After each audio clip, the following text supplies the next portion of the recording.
Hola! In this video, you will be learning beginner Spanish with some of the best movies of all time. This video will help you understand basic conversational structure and vocab. Let's start with Presentaciones, presentations. Hola. ¡Hola! Soy Bruce. Hola, soy Bruce. As you can tell, this part of the conversation is a greeting. It comes followed by an introduction of what your name is. It's both correct to say, soy Bruce, or mi nombre es Bruce. ¿Cómo te llamas? ¿Cómo te llamas? When you just meet someone and want to know what their name is, the correct way to ask is, ¿Cómo te llamas? What is your name? It's also correct to say, ¿Cuál es su nombre? Hola, me llamo Woody. Y este es el cuarto de Andy. Hola, me llamo Woody. Y este es el cuarto de Andy.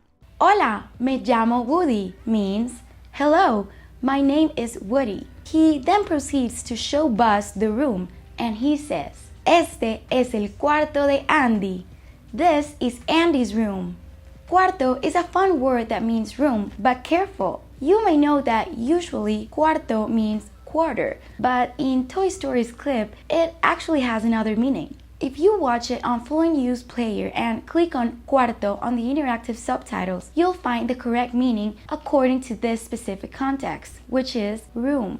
And when you check the video examples FluentU provides, you'll realize when native speakers say cuarto, they typically refer to a bedroom. Soy Jack Dawson. Rose Whitbeaker. Vas a tener que escribirme su apellido. Soy Jack Dawson. Rose the Whitbeaker. Vas a tener que escribirme su apellido. Here, as we see yet another introduction, we can see something that happens a lot if you are not very familiar with a person's name. Va a tener que escribirme su apellido means I'm gonna have to get you to write your surname down. Va a tener means you are going to have. This phrase is in the usted conjugation, which is used in formal settings or with people you don't know very well. It is very respectful. Escribirme means write to me. It is made up of the verb escribir, meaning to write, and the pronoun me. The pronoun shows who is the recipient of the action of the verb. Jack is basically saying that her last name is too complex to understand and he will have to see it written down. ¿Quién eres? ¿Quién te ayudó a encontrarme? ¿Quién eres? ¿Quién te ayudó a encontrarme? Remember the expression ¿quién eres? It means who are you? ¿Quién te ayudó a encontrarme means who helped you find me? Ayudó comes from the verb ayudar, meaning to help. It is conjugated in the past tense. Encontrarme means find me. It is made up by the verb encontrar, meaning to find, and the pronoun me, which indicates it is me who is being found. Let's now continue with another crucial part in every conversation. Saludos! Hola, buenas tardes. Mi nombre es Russell. Hola, buenas tardes. Mi nombre es Russell. In this case, Russell is saying hello and then introducing himself.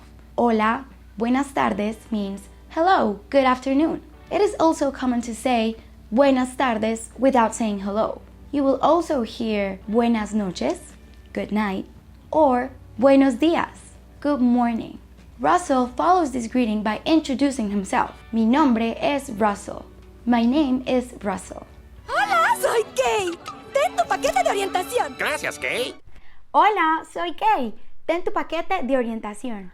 Gracias, Kay. In this clip, we also see someone greeting and then introducing herself. Hola, soy Kay. Hi, I am Kay. It's both correct to say, mi nombre es Kay, my name is Kay, or yo soy Kay, I am Kay. These are both very frequent introductions. Kay follows this by giving Mike his orientation package, su paquete de orientación. Ten tu paquete de orientación means, here's your orientation package. Mike then says, gracias, Kay. Disculpa. ¿Quién eres tú? Rubius Hagrid. Disculpa, ¿quién eres tú? Rubius Hagrid. Disculpa has several meanings. If we click on disculpa on the FluentU interactive subtitles, we see that it can mean both excuse me and forgive me. The difference is subtle, but that is why context is key. Watching video examples of different situations will give you a better understanding. Disculpa, Raya, Elmo quiere protegerse de los mosquitos. ¿Cómo? Las de Halloween. Disculpa por no haberte dicho antes, es que pensé que iba a perder tu amistad. This means that disculpa is a very appropriate term when you are trying to address someone politely, but it's also a valid apology when you did something wrong. In this case, Harry is trying to be polite while interrupting Hagrid, so he says, Disculpa, ¿quién eres tú? ¿Quién eres tú means, who are you? Hola, ¿cómo va todo en la fila B? Hola, ¿cómo va todo en la fila D? Something I love about Spanish is that there are many ways to say hello. In this case, Lucy uses the basic term, hola, hello. However, you will also hear variations such as buenas, which is similar to good day, or ¿qué tal?, which resembles what's up. In a conversation, this line would be commonly followed by something that Lucy says in this clip. ¿Cómo va todo? How's everything going? You can ask this as a general question to know how someone is doing, or you can add specific details, like Lucy. ¿Cómo va todo en tu vida? How's everything going in your life? ¿Cómo estás hoy, querida? ¿Cómo estás hoy, querida? This is another way to ask someone how they are. ¿Cómo estás hoy? How are you today? It is also correct to say, ¿Cómo estás? How are you?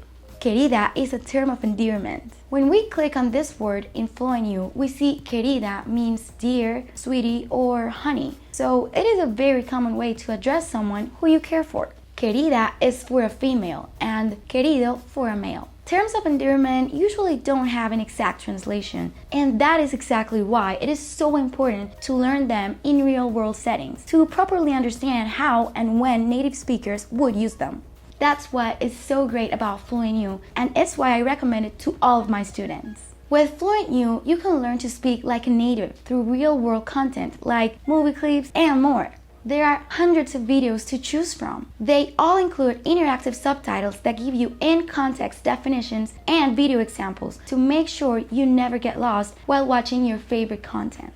It also provides personalized quizzes that ensure you practice and lock in your learning. If you want to learn Spanish in a fun and effective way, click on the link below in the description to get a free 2-week trial. Plus, at the moment, FluentU is on sale. Don't miss this amazing opportunity to take your Spanish to the very next level. Moving on, let's now dive into the conversation part. Conversaciones. Hola, ¿cómo estás, amigo?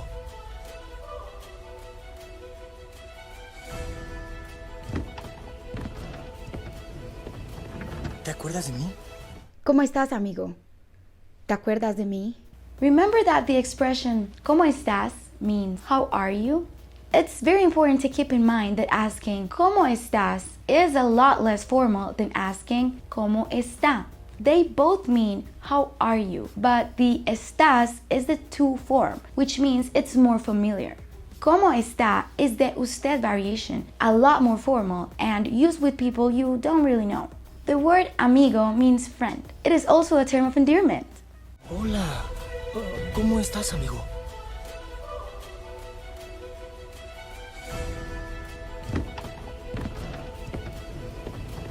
¿Te acuerdas de mí?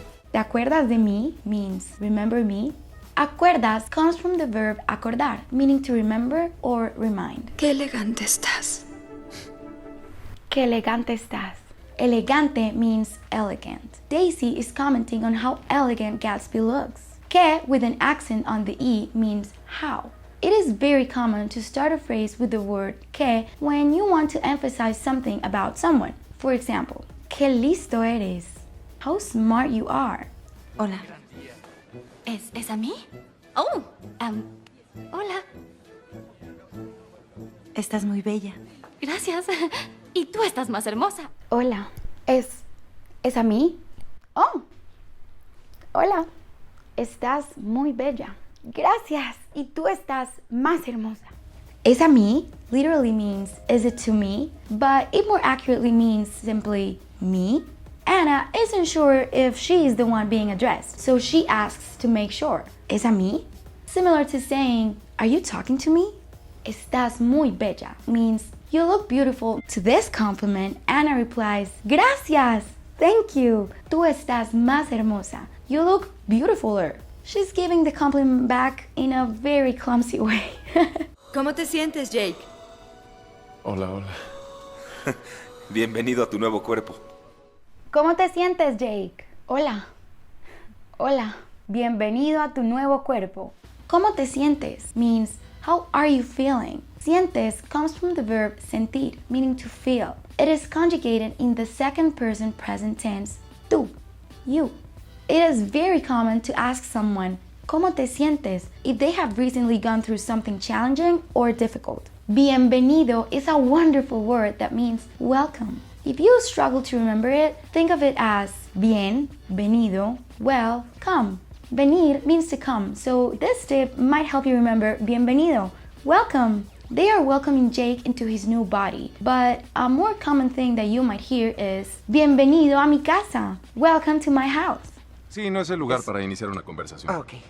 ¿Capitán? Soy su fan, el hombre araña. Discutiremos esto luego. No es el lugar para iniciar una conversación. Ah, ok. Capitán, soy su fan, el hombre araña. Discutiremos esto luego. No es el lugar para iniciar una conversación. Means it's not the right place to start a conversation. Iniciar means to initiate or start. Iron Man is telling Spider-Man that this is not exactly the best place to discuss this. Spider-Man then introduces himself to Captain America and says, Capitán, soy su fan, el hombre araña. When we were talking about greetings, we mentioned how it is correct to say both soy and me llamo.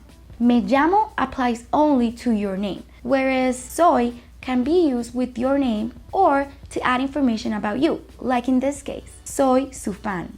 I am your fan. Discutiremos esto luego means we'll discuss this later. Iron Man is done with this conversation. No iba a esperarte todo el día, hijo. Sí. Encárgate de esto. Sí, señora. No iba a esperarte todo el día, hijo. Encárgate de eso. No iba means I wasn't. Iba can mean to go or to be. In this case, she is saying she wasn't going to wait all day. She then hands him the luggage and says, take care of this. Encárgate de esto. Encárgate means handle this or take care of this. It is made up of the verb encarga and the pronoun te, meaning you. You take care of this. And finally, but just as importantly, let's now watch common examples of goodbyes, despedidas. Nos vemos luego. Hasta luego, niño. Nos vemos luego. Hasta luego, niño. Although nos vemos literally translates into we see each other, it actually means I'll see you. Similar to saying in English, see you around. Hasta luego literally translates to until later. However, it is used as see you later. Puedes irte. Puedes irte. Puedes irte means you can go. Puedes comes from the verb poder, meaning to be able or capable of doing something. In this case, she is giving him permission to go. Puedes irte. Buena suerte, amigo. Buen viaje, John.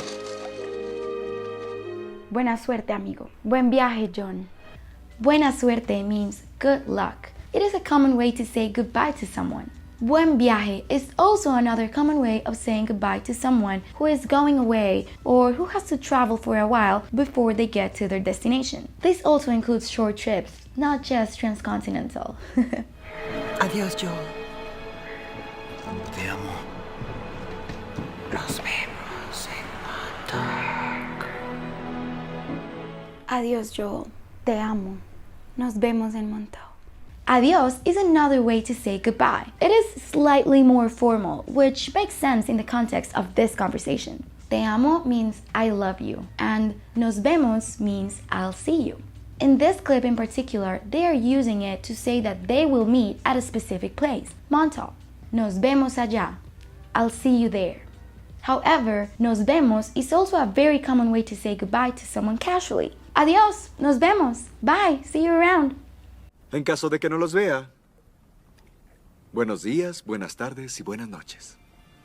En caso de que no los vea, buenos días, buenas tardes y buenas noches. En caso means in case. You use this expression as a provision against something happening or being true. He says, en caso de que no los vea, in case I don't see you. Another example could be, en caso de que disfrutes este video, give us a like, comment, and subscribe. Truman then proceeds to use 3 very popular greetings that are used in different times of the day. Buenos días, good morning, buenas tardes, good evening, and buenas noches, good night. Esta será la última vez que me verás. No voy a volver. Esta será la última vez que me verás. No voy a volver. Esta será la última vez que me verás. It's a very extreme way of saying goodbye. It means this is the last time you will ever see me. This phrase is conjugated in the future tense because Edward is making a statement about how this will happen. Esta será la última vez que me verás. He then adds, no voy a volver. This phrase includes the verb voy. It comes from the verb venir, which means to go. He is saying he is not going to come back. Continuemos! If you really want to boost your vocab and conversational Spanish even more, let's now dive into this video where we will explore 10 basic conversations for beginners. See you there!